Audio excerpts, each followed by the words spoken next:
우리가 하나님의 능력을, 살아계심을 경험하는 데는 두 가지 길이 있는데요. 하나는 하나님께서 행하신 일을 보고 하나님의 존재와 하나님의 능력을 우리가 경험하는 겁니다. 그런데 또 하나의 방법이 있는 게 뭐냐면 말씀을 보고 하나님이 어떤 분이신가를 알고 그 다음에 그 하나님이 어떤 분이신지를 믿고 난 다음에 하나님의 역사를 경험하는 이 방법이 있어요. 이 두 번째 방법이 우리가 오늘 정말 눈을 떠야 되는 거예요.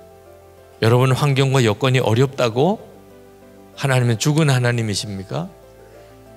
그렇지 않아요. 내 환경과 여건은 너무 어렵고 하나님이 왜 이렇게 하시는지 잘 이해가 안 되지만 성경을 보니까 하나님이 살아계세요. 그러면 그런 형편 속에서도 찬양을 하게 되죠. 자, 그때 하나님의 살아계심과 역사를 전혀 새롭게 경험하게 됩니다. 시편 103편 8절에서 18절까지는 다윗이 하나님이 하신 일이 아니고 하나님 그분이 누구냐 하는 거예요. 하나님의 성품이 어떤 하나님이시냐를 계속 노래합니다. 하나님이 나에게 어떤 일을 행하셨느냐 하는 건 또 다른 문제예요. 그래서 다윗의 믿음은 흔들림이 없었던 거예요. 하나님이 행하신 일로도 하나님을 찬양하지만 다윗에게 있어서 진짜 하나님께 경배 드리는 것은 하나님 그분이 어떠시냐 하는 것 때문입니다. 믿음으로 볼 줄 아는 눈을 떠야 된다고 하는 게 바로 그 말씀이에요. 성경의 말씀에 근거해서 하나님이 어떤 분이신지를 알고 하나님이 그런 분이시구나. 예를 들면 하나님은 사랑이시구나. 하나님은 나를 위해서 독생자까지 주셨구나. 근데 내 상황은 어려워요.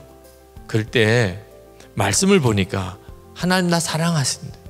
독생자 주시기까지 사랑하셨다.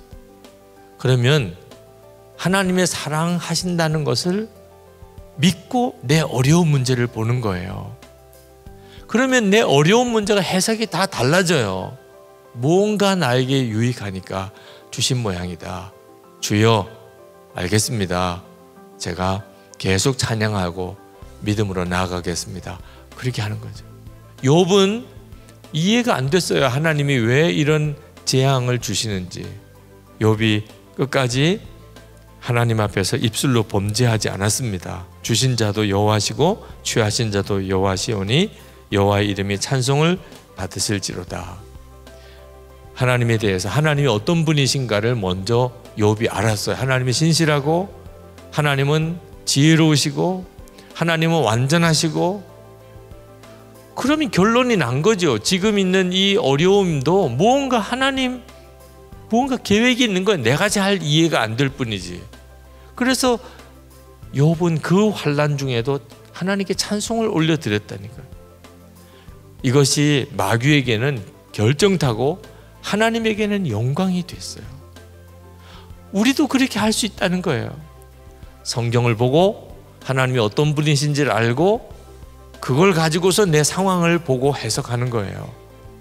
그때 하나님께서 영광을 받으시는 거예요.